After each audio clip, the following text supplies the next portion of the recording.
I'm okay, I'm fine. Kincana, Kincana, teng neng neng neng neng. Ku menahan rasa sakit, rasa sakit. Few moments later.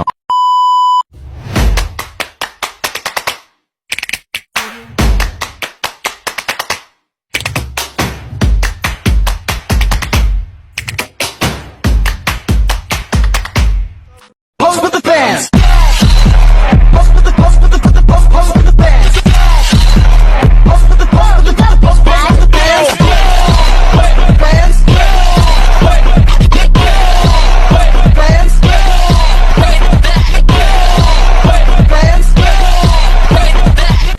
Saat ini kami akan memaparkan materi dengan judul materi yang kami akan bawa yaitu telenursing. Adapun tujuan dari pembuatan video kami di saat ini yaitu untuk memenuhi tugas UTS dalam mata kuliah Sistem Informasi Keperawatan dengan dosen pengampu Ence Arneta Raintu, Sarjana Teknik Magister Teknik.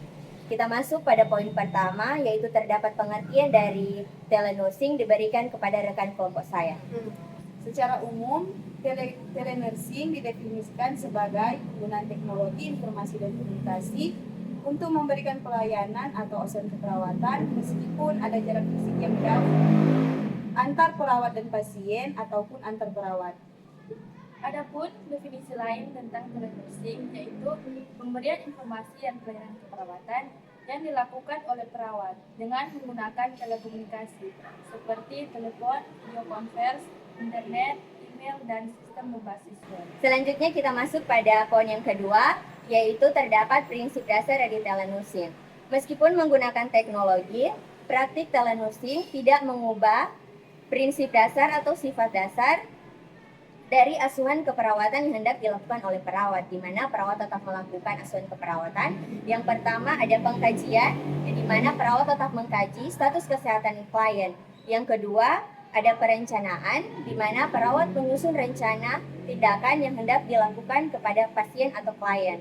Yang ketiga ada pelaksanaan atau intervensi, di mana perawat memberikan tindakan kepada klien atau kepada pasien untuk menunjang kesehatan dari pasien. Yang keempat ada evaluasi, di mana perawat mengevaluasi atau menilai suatu tindakan yang sudah diberikan kepada klien atau kepada pasien. Yang kelima terdapat dokumentasi, di mana perawat mendokumentasi berupa mencatat atau foto asuhan tindakan, asuhan keperawatan yang telah diberikan kepada klien atau kepada pasien.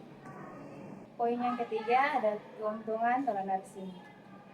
Penerapan telenursing memberikan banyak manfaat bagi pasien, perawat, maupun sistem kesehatan secara keseluruhan. Kategori dan keuntungan terbagi menjadi 4. Yang pertama kategori akses dan jangkauan. Keuntungan meningkatkan akses pelayanan kesehatan, terutama bagi pasien di daerah terpencil maupun mobilitas terbatas. Kategori yang kedua ada efisiensi dan biaya. Keuntungan mengurangi waktu tunggu dan kunjungan yang tidak perlu ke fasilitas kesehatan, mengurangi biaya perawatan dan biaya transportasi bagi pasien, mempersingkat hari rawat. Yang selanjutnya, kualitas pelayanan memungkinkan pemantauan kesehatan pasien secara reguler, misalnya data vital, dan mendukung perawatan kronis di dalam rumah atau home care. Selanjutnya, memfasilitasi kolaborasi atau konsultasi antara tenaga medis. Selanjutnya, kemandirian pasien, meningkatkan kemandirian pasien dalam mengelola kondisi kesehatan mereka. Yang selanjutnya, memberikan edukasi yang mudah diakses oleh pasien. Yang keempat, aplikasi dan implementasi. Telenursing dapat diterapkan melalui berbagai mekanisme teknologi, seperti yang pertama ada telepon dan SMS, digunakan untuk konsultasi, pengingat minum obat, atau pelaporan kondisi cepat. Yang kedua ada video conference, memungkinkan untuk tatap muka dalam bentuk visualisasi secara virtual untuk mengkaji visual pasien atau klien, atau untuk konsultasi mendalam terhadap kondisi yang dialami.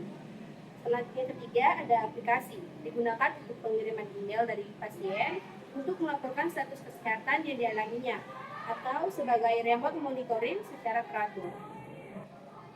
Selanjutnya, konsultasi satelit digunakan untuk menyiarkan konsultasi antar fasilitas kesehatan di lokasi yang sangat jauh. Home care berbasis aplikasi online, memudahkan pasien untuk mendapatkan layanan perawatan di rumah dengan dukungan teknologi. Dan yang kelima, tantangan. Meskipun bermanfaat, ada beberapa tantangan dalam pelaksanaan telenursing. Yang pertama, keterbatasan teknologi dan infrastruktur. Tidak semua daerah memiliki akses internet atau perangkat yang memadai. Yang kedua, regulasi dan aspek legal, yaitu kebutuhan regulasi yang jelas dan spesifik mengenai praktik telenursing dan perlindungan data pasien. Yang ketiga, keamanan dan data pasien. Pentingnya menjaga kerahasiaan dan keamanan data klinis pasien. Yang keempat, keterampilan perawat, yaitu perawat perlu memiliki kompetensi yang khusus dalam penggunaan teknologi. Dan yang kelima, keterbatasan komunikasi nonverbal, yaitu potensi komunikasi yang tidak memadai mengenai kondisi klinis pasien secara keseluruhan.